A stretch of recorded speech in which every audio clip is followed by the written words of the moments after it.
I was calling to a man who stood beside a railroad track at the bottom of a deep and rocky ravine. One would have thought that, considering the nature of the ground, he would have looked up to where I was standing. But instead he turned and looked down the railroad line.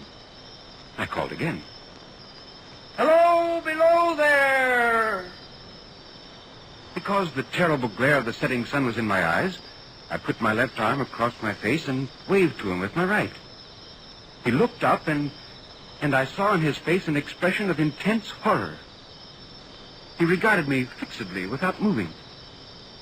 I shouted, "Is there a path by which I can come down and speak to you?" He continued to stare at me. Gradually, the expression of horror seemed to pass from his face, leaving it a gray, empty mask. When he spoke, his voice seemed to come from a grave. "Why do you wish to speak to me?" "No reason. Just want to talk." "You have no reason. Then please go on your way." "Well, I do have a reason. Let me come down and talk to you." He motioned with his little rolled-up flag to a narrow path about 200 yards distant, which descended the rocky wall of the ravine. I carefully made my way down it. The ravine was extremely deep and unusually precipitous. The man's post at the bottom was in as solitary and dismal a place as I'd ever seen. I could see the railroad tracks running into a dark, gloomy tunnel at one end of it. So little sunlight ever found its way to the spot that it had an earthy, deadly smell. And so much cold wind rushed through that it struck chill into me, as though I'd left the mortal world. "Hello, I'm afraid I'm intruding." "Well?" I'd better explain. You see, I'm a reporter for the London Times. You know the Times. "Yes, I know the Times." Well, I'm a new man. I was assigned to do a series of stories on people who work at little-known occupations in the city. And strolling along, seeing you down here, I thought, here is a story. "And that's the reason that brought you down here?" Yes, perhaps I'd better ask you a few questions, hadn't I? For instance, how far down are we? I've never seen anything quite like this before. 52 feet. Is that considered deep for railroad cutting? Deepest in the country. 52 feet, And how long is the tunnel? 3/4 of a mile. I see. And that red signal light in front of the tunnel, is that part of your job? I mean, do you have to see that it stays lighted all the time? Don't you know that it is? Don't I know it is? Look, you've been staring at me ever since I called to you. Staring as though I were something to be afraid of. I'm just a newspaper reporter, that's all. I thought I'd seen you before. Seen me? But where? There. By that signal light. But I've never been here before. The part of London I've never visited. No, you may be sure of that. Perhaps I may. Yes, I'm sure I may. I beg your pardon for being so unfriendly. It's just that, well, I made a mistake. That's all right. I shouldn't have come down, I suppose. After I saw this unusual ravine in the tunnel and your job down here, I felt I had to come down and talk to you. I think I'm glad you did. I have very little company. This is a world here different from other men's worlds. I can believe that. May I ask, what exactly is the nature of your job? I mean, besides keeping the signal light burning and flagging the trains, what do you have to do? Not very much. I operate the telegraph in my hut over there. Turn this iron handle now and then. That's all. And you're down here all the time? Yes. Don't you ever get a chance to take a few minutes off and get up there and talk? In the sunlight? Very seldom. I can't leave the telegraph. By the way, I have a fire in my signal house. Wouldn't you like to come in and warm yourself? Oh, indeed I would. This wind cuts right through me. We'll hurry along.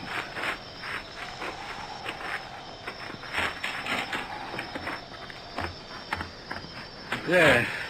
This will be better. Yes. I'll just put a little more wood on the fire, poke it down.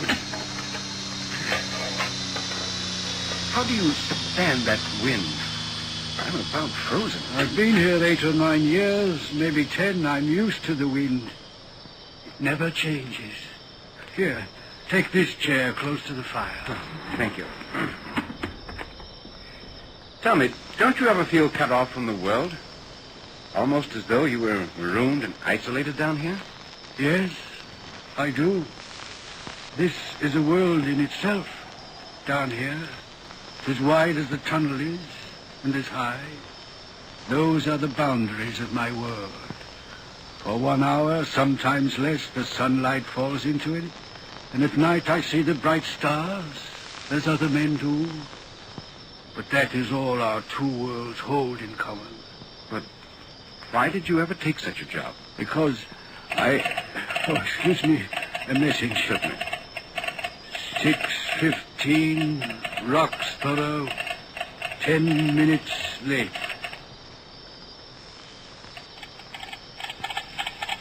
Received message, all's well. Do you know, after talking to you, I feel as though I've at last met with a completely contented man. I believe I used to be so at one time. But now, I'm worried. Worried. About what? I don't know. It's difficult to explain. Perhaps I can help you. I've been thinking of that. I've been wondering. Tell me. I've got to tell someone. And yet, give me some time to think it over. Say until tomorrow night, perhaps then. You mean you'd like me to come back? Yes, if it wouldn't be too much trouble. I'll be here, about the same time. But why not now? Why can't you tell me now? I want to think it over in my mind first. I want to be sure. Meanwhile, let me light your way to the path. Oh, yes, of course. Don't forget your pad and pencil. Thank you. Oh. Dark, isn't it? Yes, be careful. Everything gets damp and slippery down here at this time of the night. I didn't think 52 feet would make such a difference in atmosphere. There's the path. And let me ask one favor of you. Yes? When you reach the top, don't call out. Very well. And tomorrow when you come, don't call out. Tell me, what made you cry out hello below there tonight? I don't know. Did I cry something to that effect? Not to that effect. Those were the very words. I know them well. I suppose I said them because I saw you below. With your left hand across your face and your right arm raised. The sunset was in my eyes. That was the only reason? What other reason could I possibly have? You had no feeling that the words and gesture were conveyed to you in any supernatural way? No, of course not. I see. Well, good night then. I'll see you tomorrow night. Yes. Yes, tomorrow night.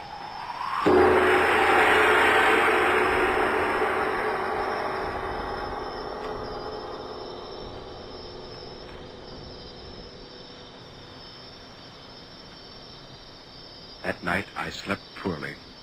Or rather, I didn't sleep. Because the man's face was constantly before me. And there was something in the eyes of fear, a wordless crying, agony of spirit that fevered my own brain and wouldn't let me rest. All night long, I watched the face, and behind it was the sun going down in flames beyond the ravine, and a figure which I recognized as myself, one arm shading the eyes, the other waving and standing in the ravine and shouting, "Hello, below there!" In the morning, my landlady awakened me. She said I'd been crying out in my sleep all night. Throughout that day, I worked with one eye on the clock, counting the hours until my appointment with the signalman. At last it came. The sun was going down again as I made my way down the path into the dank and unworldly ravine. He was waiting for me at the bottom with his white light. I didn't call to you. It's as you asked. I'm glad you didn't. I was waiting for you. Come along, we'll go into the hut and talk. It's warm there. Good. I'm glad you came. At times during the day I feared you wouldn't. I promised you. Yes.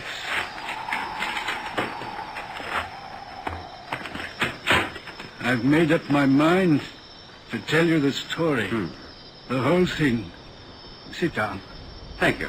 But before I do, tell me, do you believe that I am in my right mind? Yes. Yes, I believe that. All right.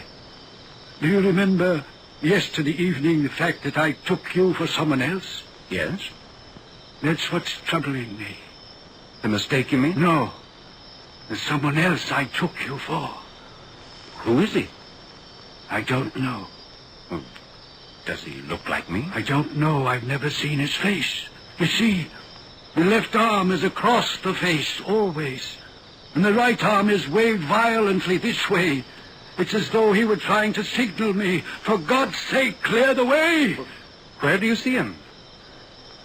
I may as well start at the beginning. One moonlight night about a year ago, I was sitting here when I heard a voice cry out, "Hello, below there!" It was just as you called last evening. I jumped up and looked out of the door and saw this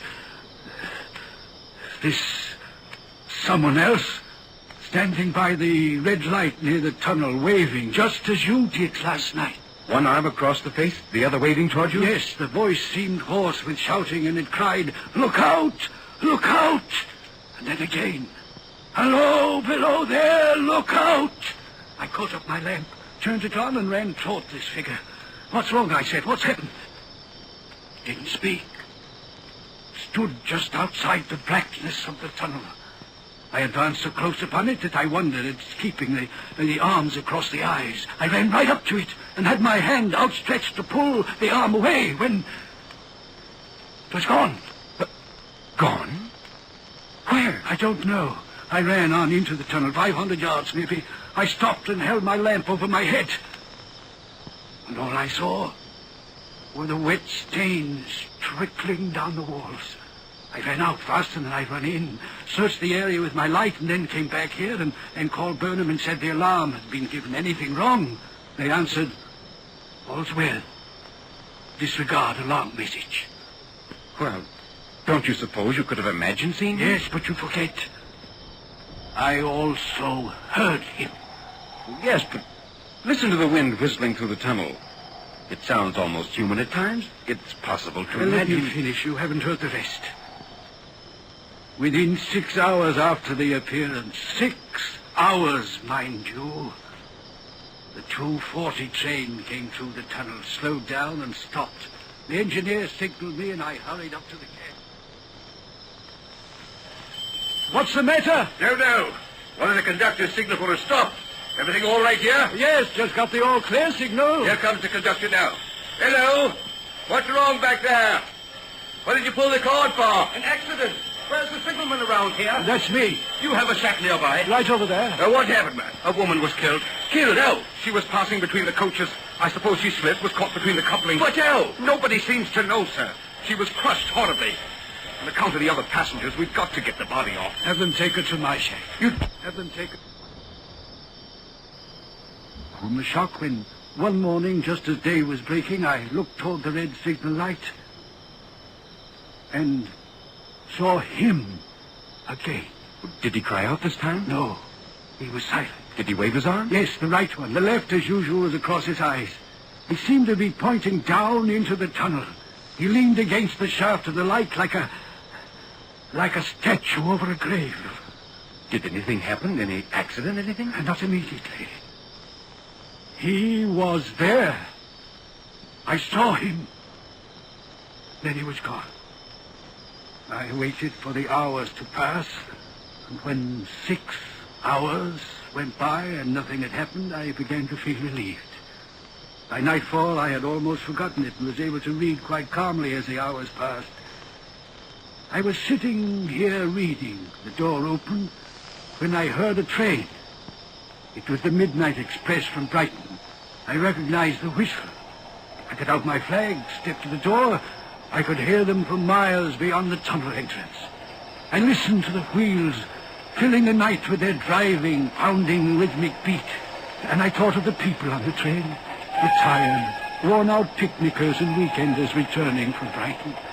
It made me feel responsible for them, as though I were their guardian and keeper. I listened to the rhythmic beat of the wheels. The train was nearing the tunnel mouth. I listened to the regular, powerful beat of them, and then suddenly I realized that they weren't regular.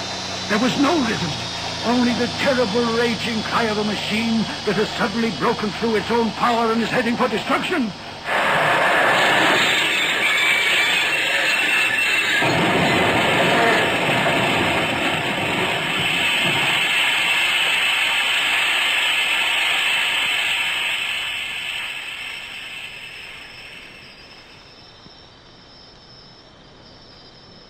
It was the worst wreck on the line.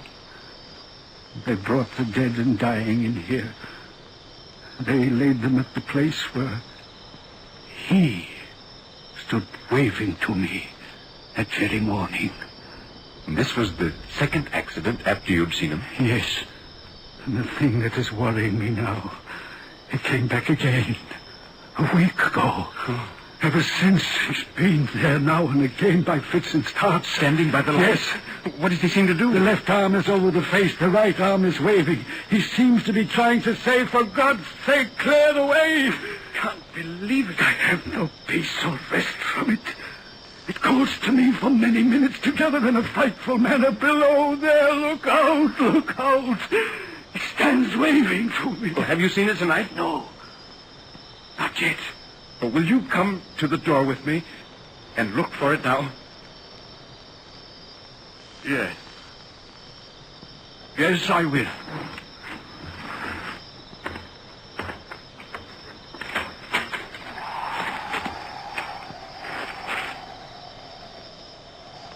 Do you see it? No. It's not there. Then let's go back. It wasn't there now, but it may be there a moment from now. What troubles me is, what does this spectre mean? What is the danger? Where is the danger? There is danger overhanging somewhere on this line. Some dreadful calamity is about to happen. It's not to be doubted this third time after what has gone before. But what can I do? Nothing that I can see. If I telegraph danger, I can give no reason for it. I should get into trouble and do no one any good. They would think I was mad. I would wire danger, take care, and they would answer, what danger, where? And I would have to wire back, don't know, but for God's sake, take care. And they would, of course, discharge me. What else could they do? Yes, I see. When it first stood under that light, why didn't it tell me she is going to die? Let them keep her at home. When it came the second time, why didn't it tell me how the accident could have been averted? If it came on those occasions only to show me that its warnings were true, why doesn't it warn me plainly now? Why doesn't it tell me what is going to happen so that I can change it? Listen, there's nothing you can do. Or rather, you're doing the only thing that any sane, normal person would do, and that's nothing. The important thing is to keep your balance now. Don't get worked up to the point that if you need to act later, you won't be able to. Yes. You're right. Of course you're right. You're doing your job as well as it's humanly possible to do. You're not responsible for the future. You're responsible only for the present. What happens at this switch, now. You've got to look at it that way. I know. Only I can't forget that something is going to happen. I don't doubt that. But if you keep your eyes open at all times, you may be able to prevent it. I pray to God I may. It's easy to say, but try not to think about it too much. I try. But it's the responsibility that crushes me. Because of this spectre, because of this knowledge of things that will happen along this line, I'm responsible for every child, every mother, every person that rides upon it. I know that something is going to happen. I ought to warn them. But I don't know how to warn them when they die. If they die, their deaths are on my shoulders. Look, would you like me to spend the rest of the night with you? Perhaps it would help keep your mind off things. No, thank you. I'll be all right. You don't know what a blessing it's been just to be able to tell you the whole story. Would you like me to come back tomorrow night? Would you mind? No.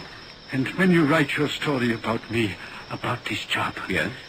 If you could tell the whole story, everything I've told you, it would help lift this awful responsibility from my shoulders. People would know then. They might think me mad, but they would know. And the weight would be from my spirit. Yes, I'll write that story tomorrow. Everything. You needn't be afraid that I'll skip anything. I'll bring it along with me and show it to you before I turn it in. It would mean so much. Yes. Now, I think it's best that I go. Good night, then. And you will come back tomorrow? Yes. Can you find the path? Easily. I'm beginning to know it by heart now. Good night.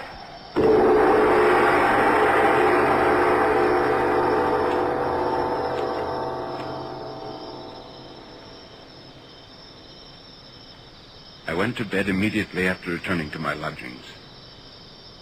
If I had slept unsoundly the night before, I slept little, if any, this night. There were the same dreams, the man's face, his eyes with their deep inner secret and pain, and in the background the sun going down over the ravine, and the figure, no longer my own, with one arm across the eyes and the other waving toward me, crying in a low moan, "Clear the way, clear the way."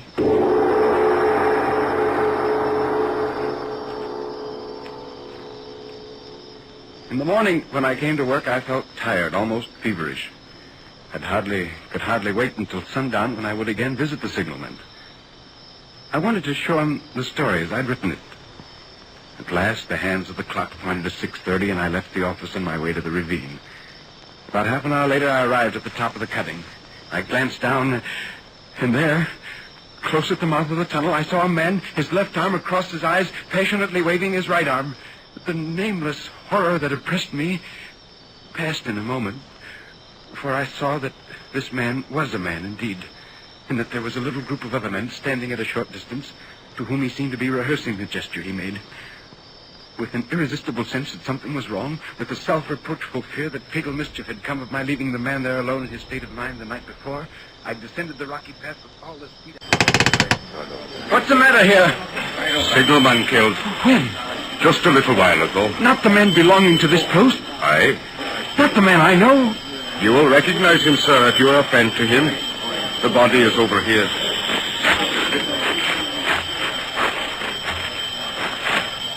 There. You see? Oh. How did it happen? He was cut down by the engine, sir, just as he was lighting that red lamp. No man on the line knew his work better. But somehow he wasn't clear of the outer rail. He had the lamp in his hand ready to light it as the engine came out of the tunnel. His back was toward it, and she cut him down. Here's the engineer now. Tom, show him how it happened. Yes, how did it happen? I'm a reporter from the Times. Well, sir, coming around the curve in the tunnel, I saw him at the end. There was no time to check the speed, but I always knew him to be very careful. Only this time, he didn't seem to pay any attention to the whistle. I finally shut it off when we were running down on him and called out to him. What did you say? I shouted, "Hello, below there! For God's sake, clear the way!" No. Yes, sir. That I shouted. Oh, it was a terrible thing, sir. I never left off calling to him. Finally, I put my left arm across the eyes so that I wouldn't have to see, and I waved this arm to the last. But it was no use, sir. No use. No use.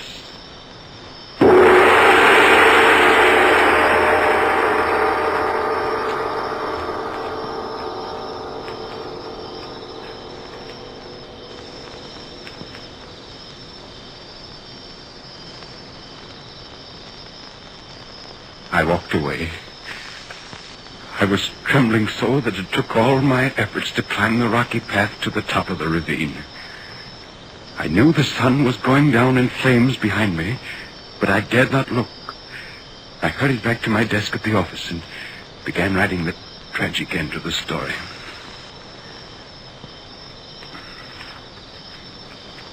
Sir? Yes, boy? Is your copy ready, sir? In just a moment. Please hurry, sir. Piper goes to press in a half hour. I'll have it ready. Come back in a few minutes. All right, sir. This, then, is the story as it was told to me and as I saw it. I make no judgment of it, no deductions. It happened. I know it happened. That is all.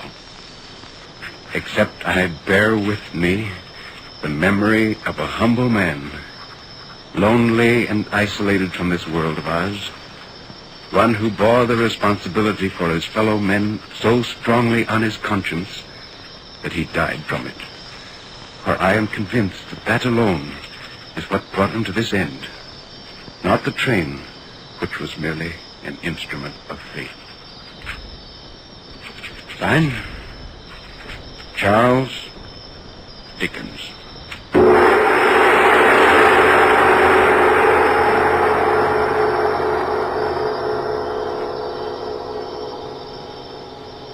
So we tell you calmly and very sincerely, if you frighten easily, turn off your radio now.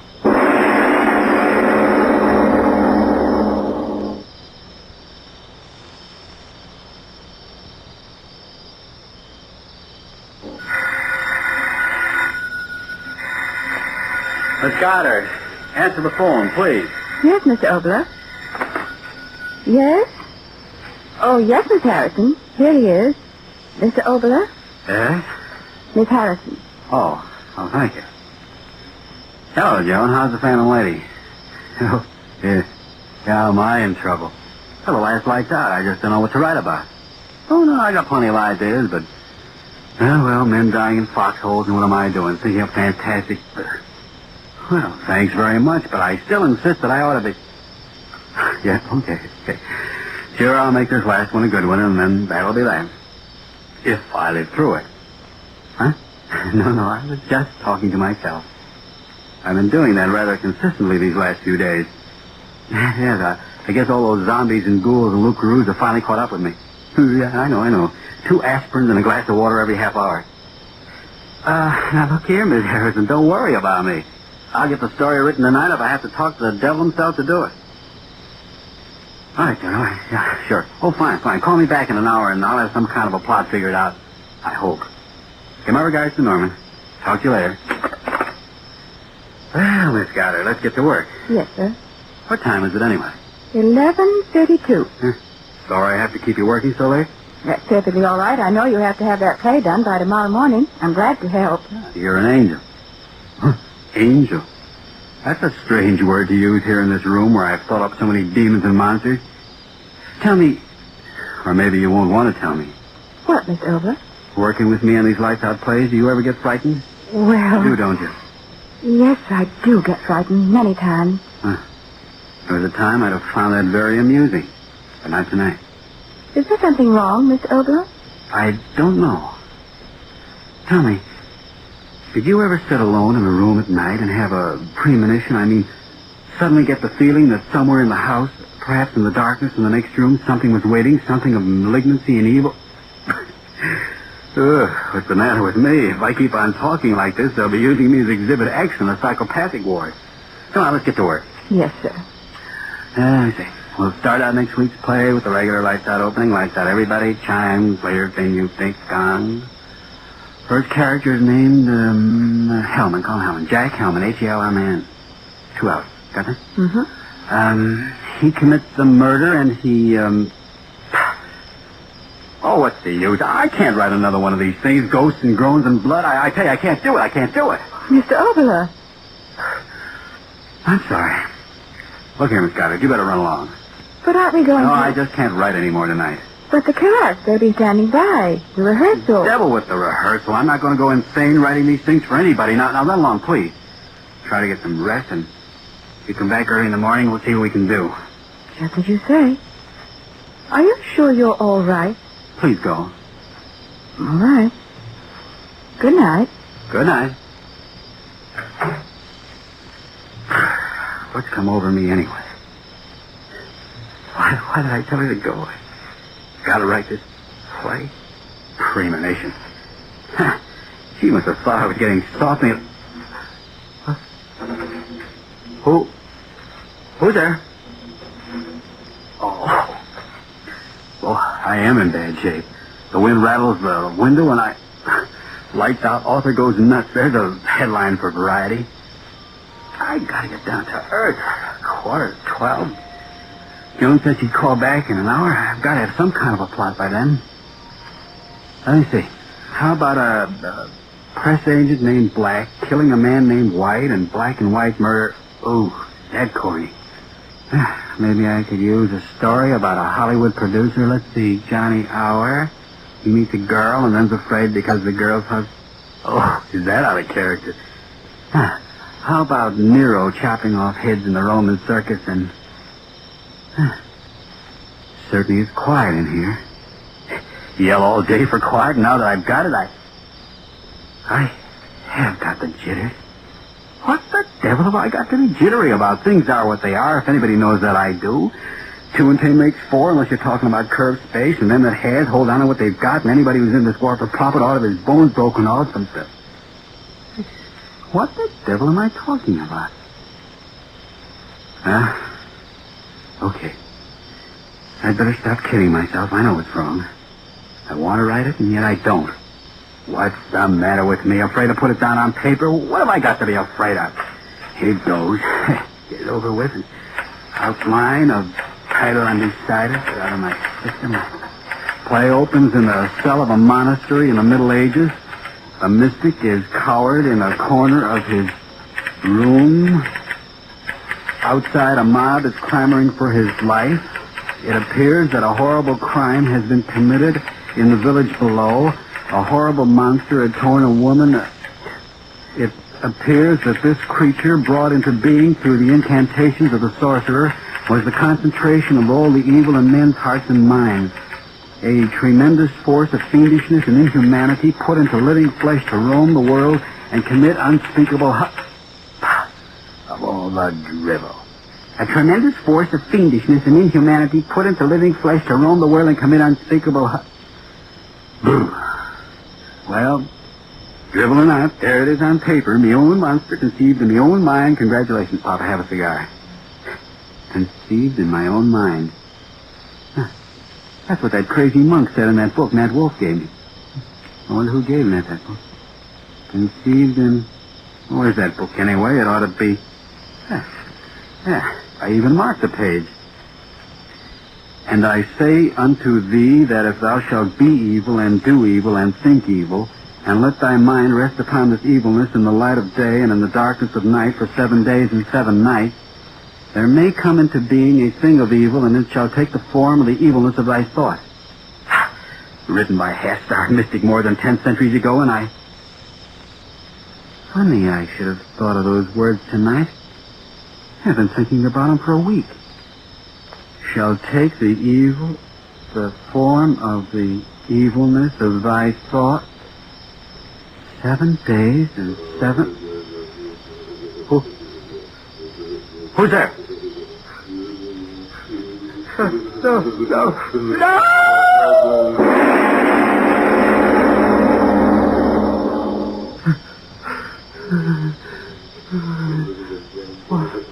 What the... You in my mind. You're just in my mind. No. You don't exist, I tell you. I thought you're a dream. I said a dream. When I wake up... The door. It is a dream. It's got to be a dream. Come in. Get me out of this dream. Get me out of this dream. Hi, Art. Well, don't you ever open doors anymore? Now, what's the big idea sitting in here all It's not a dream. It's still... Hey, Art, what's cooking? Eli, get out. Oh, now, Art... Don't stand there. Look at me. Get out. Can't you see it? Get out. Get out of here. Hey, what's the gag? See in here what? Behind you. Look behind you. Well, there's nothing behind me but the wall. Eli. Say, what is this anyway? A preview of... Eli, get out of here. All right. Now let's have it. What is this, a preview of a new play? Boy, am I glad you're quitting lights out after all. Can't you hear him? Who? Hear who? Eli, behind you. Behind me what? What's the matter with you anyway, Art? Don't you feel well? You keep staring back at me. It must be a dream. What's that dream? It must be a dream. Are you tight? What's the matter? The pink elephant's beginning to... No! My brother! No, my brother, let go of you! You think to my brother! No!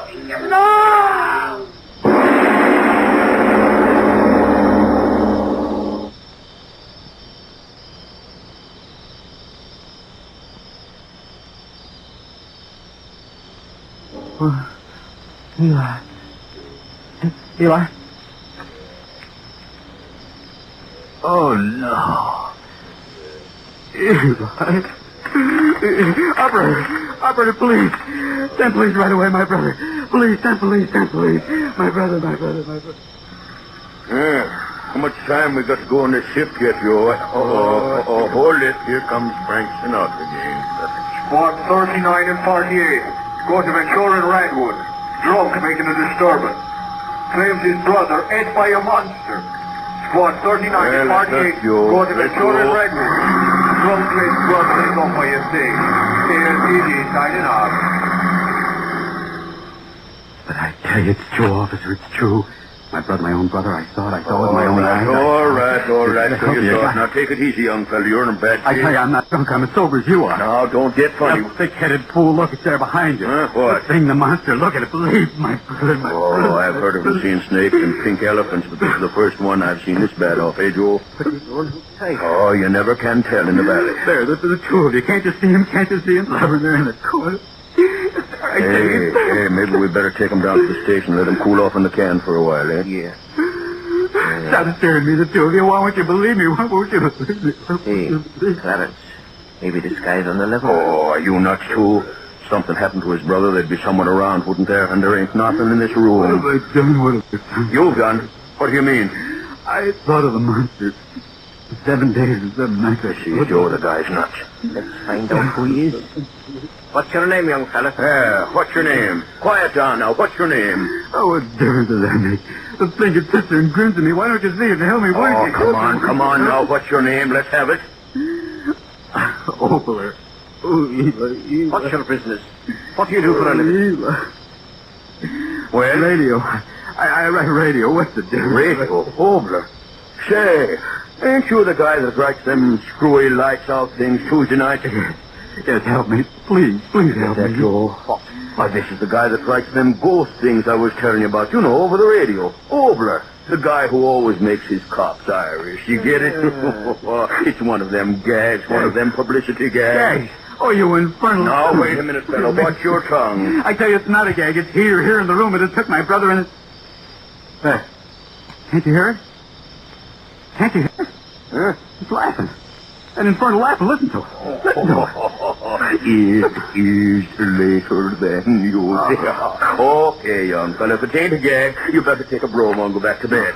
Now, listen, we're going to hang around for a while, so take it easy. Come on, Joe, let's get out of here. No, wait. Who is this? Wait, don't let me down. It's here, I tell you, it's here, don't let me.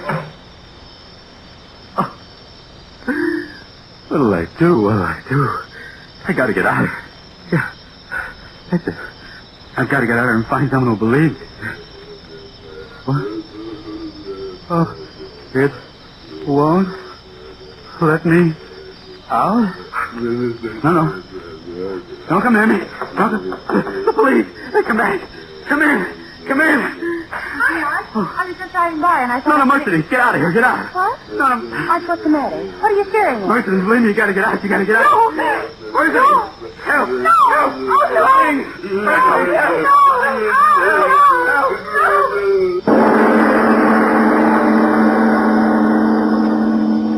Oh, no.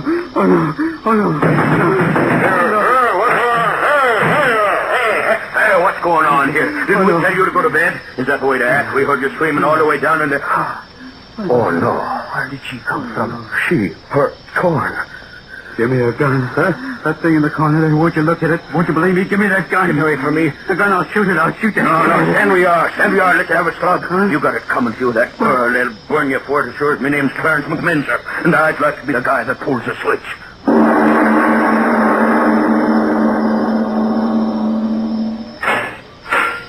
Stands right in here, sir. You've got 5 minutes. Yes, I know. Oh, Mr. Gang, I've been waiting for you. Got here as soon as I could. Looks bad, Oboler. Very bad. What do you mean? I didn't do anything. I tell you I didn't. Oh, yes. I know. But, Oboler, you can't do a thing like that and just walk away from it. Well, I'll explain it to you. I've explained it to everyone 100 times, 1,000 times. Won't anyone believe me? Now, look here, Arch. I'm your attorney. I want to help you. A great number of people want to help you, and we certainly can't do a thing unless you cooperate. Yes, that's what I said, cooperate. What do you want me to do? Tell the truth, the whole truth. I told you. Told you. Yes, I know what you've told me. A horrible thing that you conceived in your mind came to life and did a number of peculiar things. But, see here, surely you don't think that even the most stupid jury on earth is going to believe that nonsense? You don't believe me. Well, I've heard many peculiar alibis from my radio clients in time, but... Well, listen, if you want to plead temporary But I'm not insane. I'm not insane. Then let's hear a sane explanation of what happened that night. I told you everything just the way it happened. My brother came home and... Yes, I know. Well, your brother came into the room and was eaten up by this monster, and then that girl... Oh, what's the use? Apparently you want to die. I've tried so hard to make you understand. I've tried to make you understand that if you don't stop this infernal nonsense and hurry up and tell me the truth of what really happened, you'll either find yourself taking a one-way walk to the electric chair or wake up in a padded cell in an asylum for the criminally insane. What? The fact of the matter is they've already appointed a lunacy commission to pass on your case. Lunacy? Oh, see here, Arch. Wait. Let me talk. Go right ahead. That's what I want you to do. Maybe I am insane. I don't know. First, I told myself it was nothing but a nightmare. That I'd wake up and find it had all been nothing but a weird dream that never really happened. But it's not a dream, and no one will believe my story, not even you. It's such an irrational story. How can you expect anyone to believe it? Now, take that part about your brother being devoured alive by this monster. It happened. It happened just as I said it happened. It's common knowledge that your brother is pre-induction vacationing up north with your mother. He came back. You mean they are coming back. I sent your brother a wire to come back and bring your mother home at once. They ought to be here today. My brother's dead. Well, that's your preposterous story. This monster who's supposed to have committed all these crimes. Where is he? Where did he come from? Where has he gone to? I don't know. Did the police see him? No. Did anyone see him? No. Oh, Arch, if you're going to think up an alibi to save yourself, for heaven's sake, think up a better one than that one. I'm not trying to think up alibis. I'm just trying to explain what happened to you and maybe to myself. I haven't believed much during my life, except perhaps that somewhere there was a power that went beyond life and death. What happened to me isn't explainable in any terms that you and I... But, Mr. Gang, I tell you it did happen. I thought of a monster for 7 days and 7 nights in my own mind. And like that prophet of the Middle Ages warned, the evil thing came to life, and yet only I could see it and hear it. And do you see and hear it now? No. That's what I can't quite understand. Perhaps the horrible thing only has life when I think about it intensely. Intense? That's it. It only has life when my thoughts give it life. Like an idea. Don't you see, Mr. Gang? Like an idea only exists when you think of it. Your thought gives it life. And that's the way it is with that terrible thing. Listen. Listen. Do you hear him? There he is in the corner. What? I tell you, he's there. Don't you hear it? Blubbering and slobbering. I see it now. I see it. You think? I'm not afraid of you anymore. You hear me? I'm not afraid. I'll kill you. Over! God! Help! I'll kill you. He's gone insane.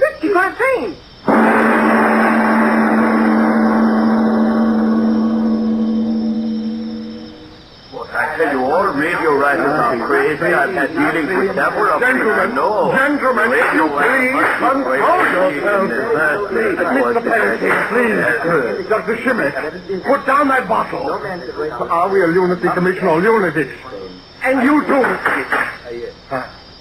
I know how strongly you gentlemen feel about this matter, but after all, we must come to a decision on his mental status. As chairman of this lunacy commission, I feel that it is incumbent upon me to, shall I say, summarize the facts as they have been placed before us. First, it is an established fact that a murder, and a very horrible murder, has been committed. The police officer has testified very conclusively that Arch Oboler was there upon the scene of the crime, and that it was absolutely impossible for anyone else to have committed the murder. In other words, the man whose mental status we are to determine is a murderer. Consider further facts. Does he wear conventional shirts? No. Another fact. Does he participate in normal activities such as drinking, dancing, fraternal orders, and similar beneficial social activities? No. I pile fact upon fact. Have you gentlemen ever listened to his play? Please. What are some of the distinctive features of these works? Voice. Strange voices. Whispering voices. Note that, gentlemen, always whispering voices. Voices. Gentlemen, I am of the firm opinion that we are dealing with a very definite case of dementia praecox in its paranoidal form. But I do already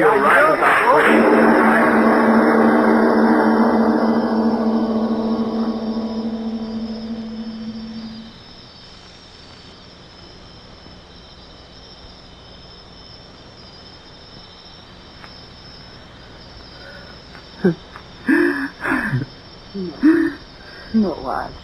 No. A lifetime in an insane asylum. Oh, my. I'm not insane.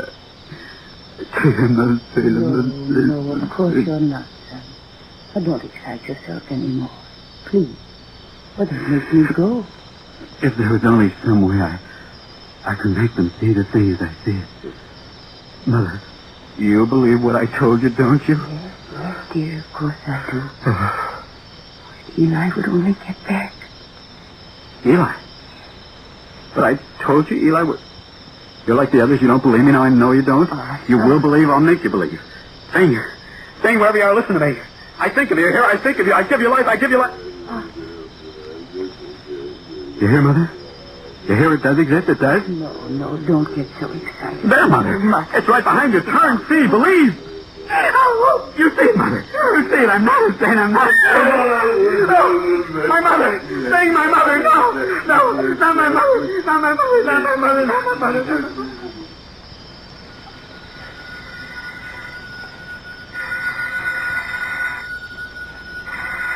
All right.